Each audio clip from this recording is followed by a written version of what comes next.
wholesale market. A producer cannot sell his or her goods directly to the final consumers. जो producer होता है वो सीधे सीधे अपने गुड्स को, अपने सामान को हम लोगों तक नहीं पहुंचा सकता है. It is because a final consumer is often interested in buying a small quantity of the goods of the producer. ऐसा इसलिए होता है क्योंकि जो फाइनल कंज्यूमर होता है, यानी जो हम लोग होते हैं, जो ग्राहक होते हैं, वो हमेशा इस बात में हम लोग इंटरेस्ट रखते हैं कि सामान को कम क्वांटिटी में खरीदा जाए प्रोड्यूसर से. Where as the producer is interested in selling a large quantity of his और हर गुड्स. जबकि जो प्रोड्यूसर होता है वो इस बात में इंटरेस्ट रखता है कि उसने जो सामान तैयार किया है वो बहुत बड़ी क्वांटिटी में बिक जाए या उसको बेच दे वो. दस द प्रोड्यूसर सेल्स हिज और her goods in a wholesale market. इसलिए जो प्रोड्यूसर होता है वो अपने सारे सामान को होलसेल मार्केट में बेचता है. A wholesale pays money to the producer to buy a large quantity of good. Wholesaler जो होता है वो प्रोड्यूसर को बहुत बड़ी क्वांटिटी में पैसा देता है क्योंकि उसे सामान भी बहुत ज़्यादा खरीदना पड़ता है. अ wholesaler generally deals in one और फ्यू सिलेक्टेड आइटम. जो होलसेलर होता है वो एक या दो ही तरीके के आइटम से डील करता है. Once bought they store the goods in a big storage spaces. एक बार जब ये सारा सामान खरीद लिया जाता है तो इन्हें बहुत ही बड़े स्टोरों में, स्टोरेज स्पेसेस में, गोदाम में रखा जाता है बिफोर सेलिंग देम, उनको बेचने से पहले. In bulk to other traders. दूसरे व्यापारियों को बल्क में यानी बहुत ज़्यादा क्वांटिटी में बेचने के लिए उन्हें बड़े बड़े स्टोरेज स्पेसेस में रखा जाता है इन अ होलसेल मार्केट में. नेक्स्ट देखिए,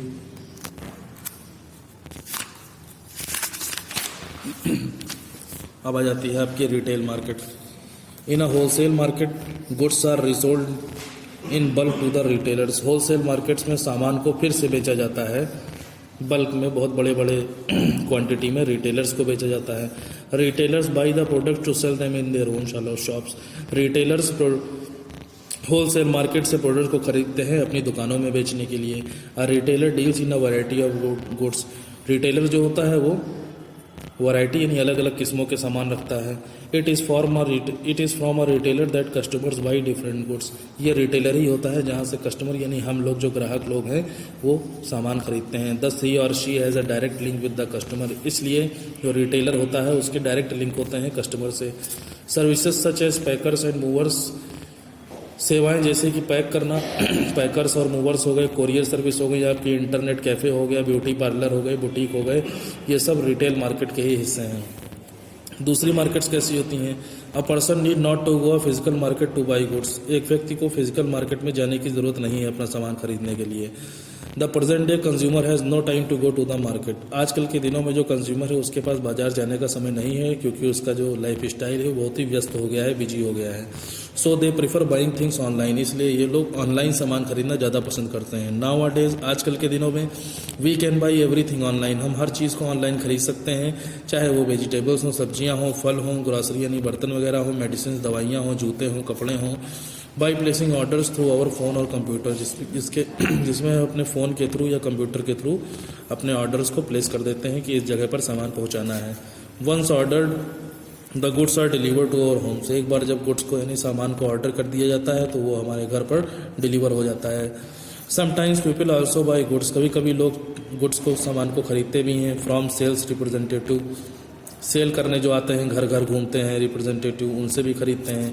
who come directly to our doorsteps. जो कि हमारे डोर स्टेप्स यानी घर पर चल करके आते हैं टू सेल देयर प्रोडक्ट्स, जिससे कि अपने प्रोडक्ट को बेच सकें. Thus buying and selling need not to be done in a fixed space like market. इसलिए खरीदना और बेचना केवल एक फिक्स्ड स्पेस पर यानी एक तय की गई जगह पर ही नहीं किया जा सकता है बाजारों की तरह.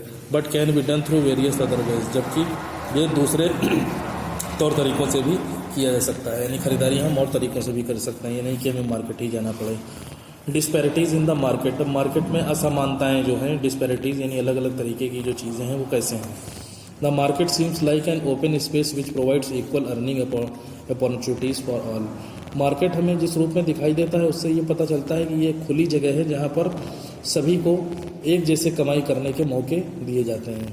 However traders who set up their shops in a weekly market. लेकिन फिर भी ऐसे व्यापारी जो कि वीकली मार्केट में अपनी दुकानों को सेट करते हैं, and traders who have their shops in malls. और ऐसे व्यापारी जिन्होंने बड़े बड़े मॉल्स में अपनी दुकानों को सेट कर रखा है, are very different from each other. वो एक दूसरे से बहुत ही अलग है. देयर एक्सपेंडिचर और investment in setting up their shops varies, उनका जो खर्चा है और जो उनका इन्वेस्टमेंट है, जो उन्होंने पैसा लगाया है अपनी दुकानों को सेटअप करने के लिए, अपनी दुकानों को सेटअप करने के लिए, वो बहुत वेरी करता है, यानी बहुत ही अलग अलग तरीके का सिस्टम है उनका। The investment in setting up a shop in a weekly market is much less than a shop in the mall, जो पैसा वीकली मार्केट में शॉप को सेटअप करने के लिए लगाया जाता है वो एक मॉल में शॉप को सेटअप करने की अपेक्षा बहुत ही कम है। Similarly they also earn unequal profit, बिल्कुल इसी तरह जो प्रॉफिट होता है वो भी बहुत ही अनइक्वल है दोनों में। वीकली मार्केट के शॉपकीपर की अगर बात करेंगे और मॉल में अगर शॉपकीपर की बात करेंगे तो वो लोग जो भी प्रॉफिट कमाते हैं उसमें बहुत बड़ा अंतर है। A trader in a shopping complex और mall earns more than a trader who sells in goods in a weekly market. एक ट्रेडर जो कि शॉपिंग कॉम्प्लेक्स में प्रॉफिट अर्न करता है या कमाता है, वो वैसे ही एक ट्रेडर जो कि वीकली मार्केट में अपने गुड्स को बेच करके प्रॉफिट कमाता है उससे बहुत ही कम कमाता है। यानी शॉपिंग कॉम्प्लेक्स का जो शॉपकीपर है वो बहुत ज़्यादा कमाता है और जो वीकली मार्केट का ट्रेडर है शॉपकीपर है वो बहुत ही कम कमाता है। However both the traders cafe cater to the different needs and affordability to the consumers, लेकिन फिर भी दोनों ही टाइप के जो ट्रेडर्स है शॉपकीपर्स हैं वो अलग अलग तरीके की अपनी ज़रूरत के हिसाब से और दाम के हिसाब से, चीज़ों की अफोर्डेबिलिटी के हिसाब से ग्राहकों को सामान अपना कैटर करता है, यानी बांटता है, बेचता है। While some consumers prefer high price, कुछ ग्राहक होते हैं वो बहुत ही ऊंचे दाम के सामानों को पसंद करते हैं विद क्वालिटी क्लेम्स, क्योंकि उनके ऊपर क्वालिटी का क्लेम होता है कि इनसे अच्छा कोई नहीं है। जबकि अदर्स प्रीफर अफोर्डेबल, जबकि कुछ ग्राहक ऐसे होते हैं जो उचित दामों के सामान खरीदना ज़्यादा पसंद करते हैं। ये हो गया आपका chapter. Next on next, thank you very much.